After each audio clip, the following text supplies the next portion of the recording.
So today is a day in popular culture, as I mentioned a little bit at the beginning, to celebrate heroes within the Star Wars universe. Yes, may the 4th be with you. Yeah. But we tend to miss the boat sometimes, or the starship, when we jump right into hero identification. And the people we choose are not necessarily the ones that God would choose.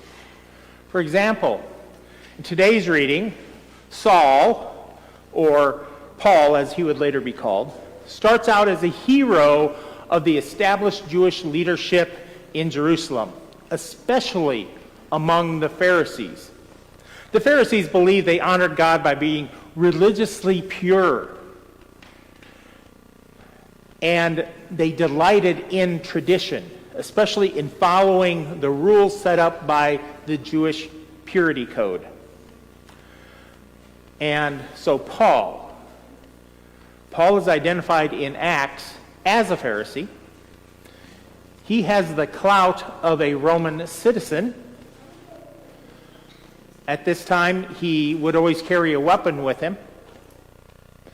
And he has already harassed people around Jerusalem and was present at the stoning of Stephen, who is the first martyr, the first person to be killed because of their belief in Jesus. Now, Paul was willing to go to extreme lengths to prove his credentials, including getting a letter and traveling 150 miles from Jerusalem to Damascus to weed out those troublemakers that were accepting the way of Jesus. We could make an action movie with Paul as a hero against the heathens or anyone he saw as inferior. Paul's heroism is in his religious conviction, and we should cue the cheering noises for the religious leaders in Jerusalem. Except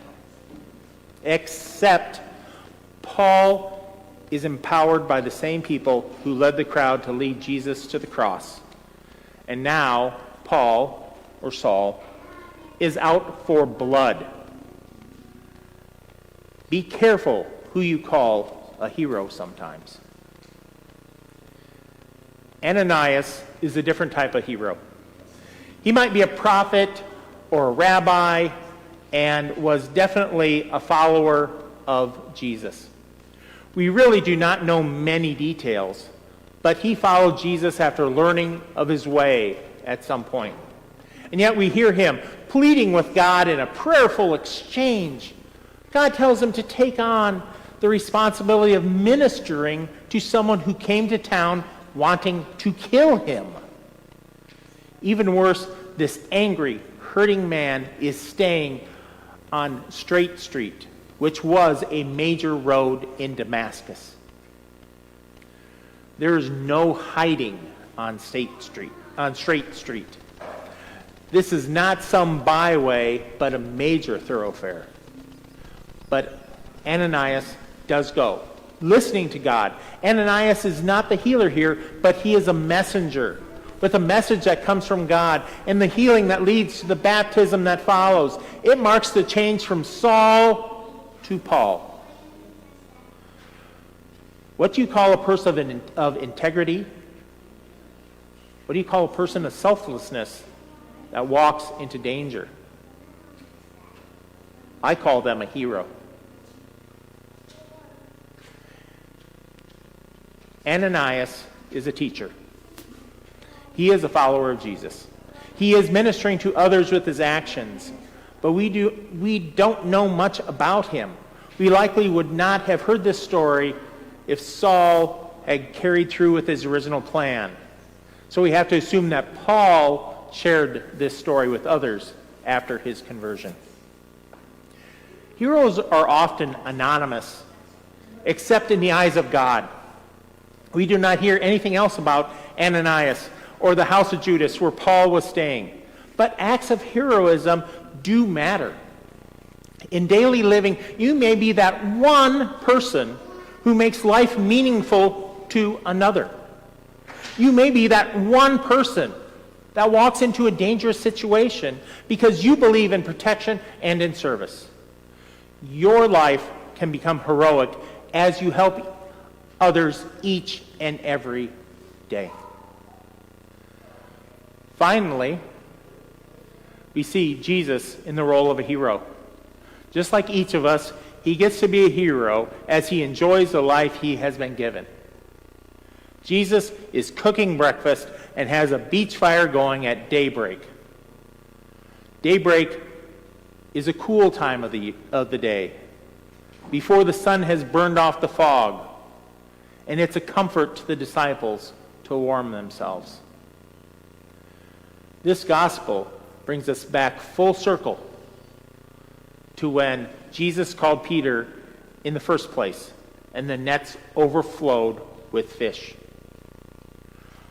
This gospel is where Jesus asked Peter three times if he is his disciple, in an echo of the three denials Peter had the night before Jesus was crucified.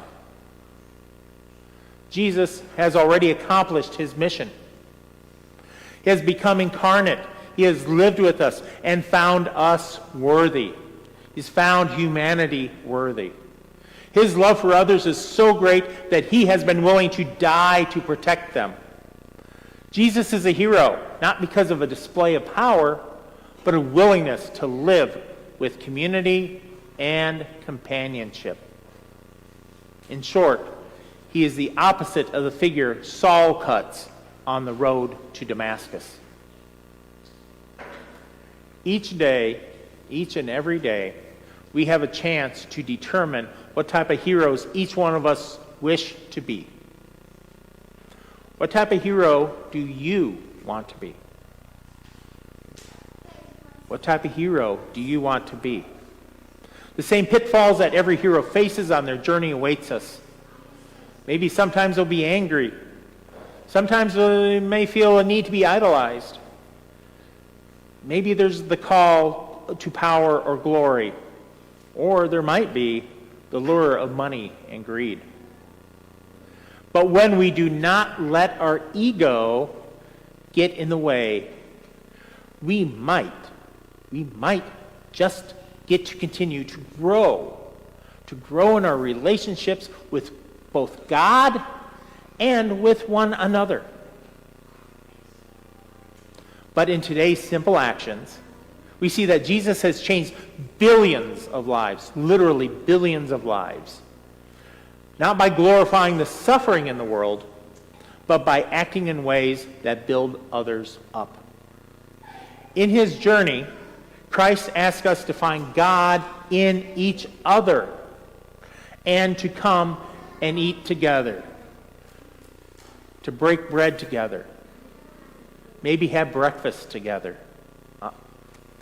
May we rejoice in the abundance we find when we share with one another.